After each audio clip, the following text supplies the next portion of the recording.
আসসালামু আলাইকুম সবাইকে। আশা করি সবাই খুব ভালো আছেন। আমি অনেক ভালো আছি। আল্লাহ তাআলার অশেষ রহমতে ভালো আছি। পরিবারের লোকজন সবাই মোটামুটি ভালো আছে। এই হচ্ছে আল্লাহ তাআলার অশেষ রহমত। বৃষ্টি হচ্ছে আল্লাহ তাআলার রহমত। বৃষ্টি হলে আমার ভীষণ ভালো লাগে, কিন্তু বৃষ্টি হলে আমি ভিজতে পারি না। ভিজলেই জ্বর চলে আসে। কিন্তু ছোটবেলা বৃষ্টিতে আমি প্রচুর ভিজেছি। বিশেষ করে হচ্ছে বৈশাখের সিজনে প্রচুর পরিমাণে বৃষ্টিতে ভিজতাম। এরকমই গেছে যে সেই সকাল থেকে বৃষ্টি শুরু হয়েছে একদম বিকাল ৩টা-৪টা পর্যন্ত ভিজেছি, খেলেছি, কিন্তু কখনো ওরকমভাবে জ্বর আসেনি।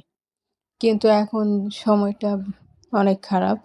এখন বৃষ্টি হলেই বৃষ্টিতে ভিজলেই জ্বর চলে আসে। এটা হচ্ছে এনভায়রনমেন্ট অনেক চেঞ্জ হইছে। তারপর শহরে থেকে আসলে ইমিউনিটির লেভেলটা মনে হয় অনেক কমে গেছে। যে কারণে হচ্ছে ব্যালেন্স করা যায় না। কারণ আমরা তো সবসময় সাপ্লাইয়ের পানি দিয়ে গোসল করি। সেই কারণে হতে পারে। যাই হোক, আমার তো বৃষ্টি ভীষণ ভালো লাগে। বৃষ্টি হলে বই পড়ি, বৃষ্টির শব্দ শুনি। বিশেষ করে হচ্ছে টিনের চালের বৃষ্টির শব্দটা দারুণ লাগে। আর বৃষ্টির পানি স্পর্শ করতে তো আর ভীষণ ভালো লাগে। যদিও আমার তখন ঠান্ডা ছিল, কিন্তু আমি বৃষ্টির পানি নিচ্ছি, স্পর্শ করছি।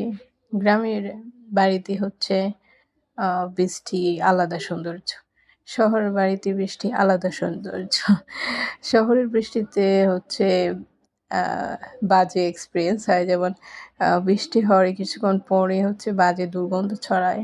পানি এখানে ওখানে জমাট হয়ে থাকে। চলাফেরা করতে অনেক অসুবিধা হয়।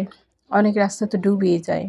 প্রায় বন্যার মতো হয়ে যায়, নদী হয়ে যায়। কিন্তু গ্রামের বৃষ্টি আবার সুন্দর। গ্রামে বৃষ্টি হওয়ার কিছুক্ষণ পরেই সব পানি চলে যায়, আবার সব ঠিকঠাক হয়ে যায়। তো গ্রামের বৃষ্টিতে এরকম কোনো এনভায়রনমেন্ট তৈরি হয় না। বরং এটা আর ভালো লাগে। তখন প্রচুর আগে যখন স্কুলে পড়াশোনা করতাম, তখন বৃষ্টি যখন হতো, বৃষ্টির দিন ম্যাক্সিমাম টাইম হচ্ছে আমরা লুডো খেলতাম। তাছাড়া খেলতাম বাদাম আছে না? বাদাম, নারকেল, চালের গুঁড়া এগুলো মিক্স করে বানিয়ে নাড়ু বানিয়ে খেতাম। তারপর হচ্ছে সবাই মিলে বাড়িতে একদম কাকি, মা, ভাবি একদম সবাই মিলে আমরা লুডো খেলতে বসতাম। ঠিক আছে? এরপর যে হারতো সে খাওয়াইতো। এছাড়া কী করতাম? এছাড়া অনেক গেমস খেলতাম ঘরের ভিতরে। তারপর হচ্ছে অন্যথায় একটা ঘুম দিতাম। বৃষ্টি মানে হচ্ছে ঘুম। সবাই ঘুমিয়ে যেত। বিশেষ করে দুপুরবেলা বৃষ্টি হলে তো কথাই নেই। একেবারে এক ঘুম দিয়ে বৃষ্টির দিন কিন্তু ঘুম ভালো হয়। ঠান্ডা, ঠান্ডা লাগে। ঘুমাতে কিন্তু ভীষণ ভালো লাগে। গান শোনা হতো না। তখন বৃষ্টি, গান তখন এত কিছু মাথায় কাজ করে না। আর এখন বৃষ্টি হলে যে খুব গান শুনি এরকমটা না। এটা হচ্ছে সিনেমা মুভিতে দেখি রোমান্টিসিজম, রোমান্টিক মোমেন্ট। বৃষ্টি হলে গান। আমার সারাটা দিন মেঘলা আকাশ, বৃষ্টি তোমাকে দিলাম। এগুলো হচ্ছে যখন ইন্টারমিডিয়েটে পড়তাম না, তখন শুনতাম বৃষ্টি হলে। কি রোমান্টিক গান, মিউজিক। এখন সেগুলা স্পর্শ করে না। এখন বড় হয়ে গেছি না, maturity just come to my heart. That's way না I can't listen music. I don't listen to music because I don't feel that, so it just touch my heart. No. Anyway, so আমি শুধু এক ফুটেজে দিয়ে আছি।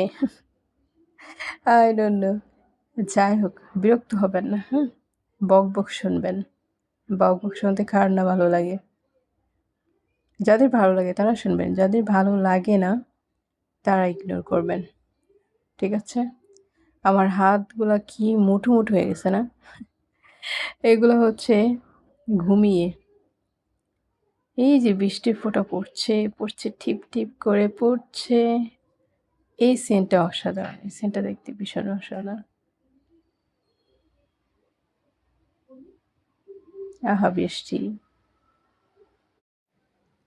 বৃষ্টিতে ভিজতে কিন্তু ভীষণ রকমের ভালো লাগে। একটা প্রশান্তি কাজ করে। তো সবাই বৃষ্টিতে ভিজবেন, কেমন? সকাল থেকেই অনেক, অনেক বৃষ্টি হচ্ছে। বৃষ্টিতে ভিজার পরে মনে হচ্ছিল একটু বাহিরে যাই। বৃষ্টি থেমে গেছে। তারপর হচ্ছে বাহিরে গেলাম। যদি অনেক কাদা, যদি পড়ে যায়। পড়ে যাওয়ার নিয়ে আমার ভীষণ ভয়।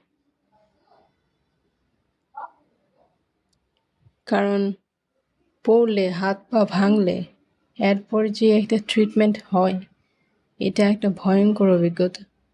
যদিও আমার হাত পা কখনো ভাঙে নাই, বাট আমি দেখেছি। এটা ভীষণ ধরনের একটা পেইনফুল ট্রিটমেন্ট।